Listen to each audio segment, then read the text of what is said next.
Assalamualaikum warahmatullahi wabarakatuh. Halo anak-anakku kelas 5, bagaimana kabar kalian hari ini? Semoga kalian dalam keadaan sehat semua ya. Dan tetap semangat walaupun kita belajar dari rumah.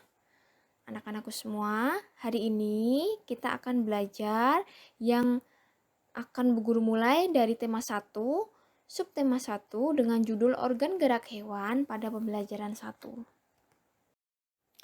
Nah, anak-anak semua, pada subtema 1, pembelajaran 1, itu muatan pelajarannya terdiri dari muatan pelajaran IPA dan Bahasa Indonesia.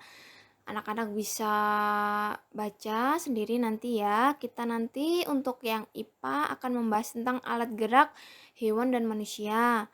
Kalau Bahasa Indonesia, tujuan kita nanti adalah menentukan pokok pikiran dalam sebuah teks bacaan. Nah, anak-anak, Bu Guru mulai dari muatan pelajaran IPA ya. Seperti yang sudah Bu Astri sampaikan tadi, materi kita adalah alat gerak hewan dan manusia. Masih ingat bahwa hewan dan manusia itu adalah makhluk hidup, ya. Salah satu ciri makhluk hidup itu salah satunya adalah bergerak. Nah, secara umum bergerak atau gerak itu dapat diartikan berpindah tempat atau perubahan posisi sebagian atau seluruh bagian dari tubuh. Nah, makhluk hidup akan bergerak apabila ada stimulus atau rangsangan yang mengenai sebagian atau seluruh bagian tubuhnya. Ya. Maka dari itu, ada beberapa manfaat dan kegunaan dari organ gerak itu sendiri, yaitu digunakan untuk berjalan, berlari, melompat, meloncat, memegang, menggali, memanjat, berenang, dan lain-lain. Nah, untuk alat gerak hewan dan manusia sendiri dibagi menjadi dua macam, yaitu yang pertama adalah alat gerak pasif, yaitu tulang, dan alat gerak aktif, yaitu otot. Nah, antara tulang dan otot ini, kedua alat ini saling bekerja sama dalam melakukan pergerakan. Kerjasama antara kedua alat inilah yang membentuk suatu sistem yang disebut sistem gerak. Kenapa kok tulang bisa disebut dengan alat gerak pasif, anak-anak? Yaitu karena tulang itu tidak dapat bergerak dengan sendirinya. Jadi tanpa adanya alat gerak aktif yang mempengaruhi tulang tersebut, maka tulang-tulang itu akan diam. Ya, tapi walaupun demikian, tulang juga mempunyai peranan yang besar dalam sistem gerak manusia dan hewan. Ya, perlu diingat itu. Kemudian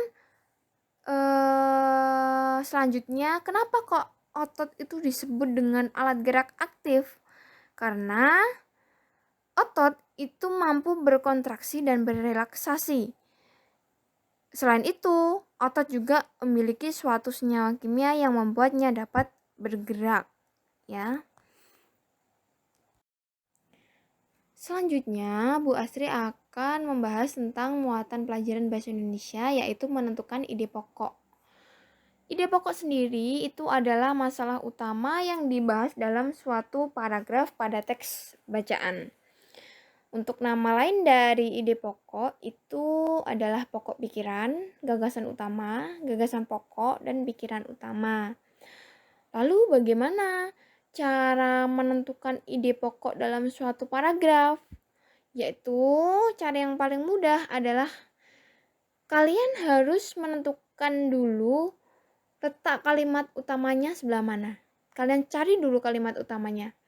Nah, setelah itu, setelah kalian sudah menentukan kalimat utama, baru kalian bisa menentukan ide pokok dalam kalimat utamanya tersebut. Baik anak-anak semua, itu tadi singkat penjelasan dari Bu Astri tentang tema 1, subtema 1, pembelajaran 1. Untuk lebih lengkapnya, lebih lanjut, kalian bisa pelajari sendiri di LKS kalian, tema 1, halaman 3 dan halaman 4.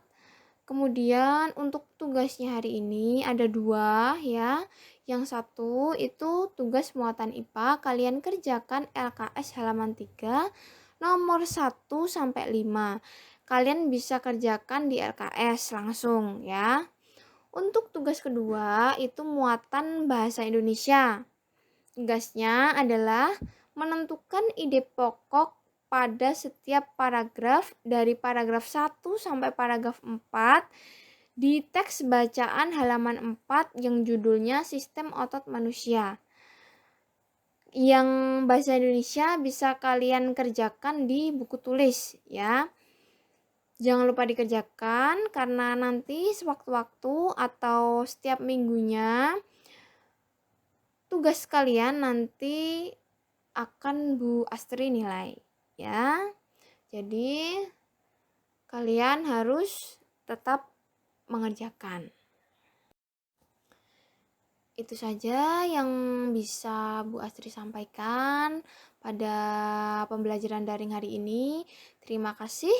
Semangat untuk kalian semua. Jangan lupa tetap jaga kesehatan dan patuhi protokol kesehatan, yaitu memakai masker, mencuci tangan pakai sabun, dan menjaga jarak. Terima kasih. Wassalamualaikum warahmatullahi wabarakatuh.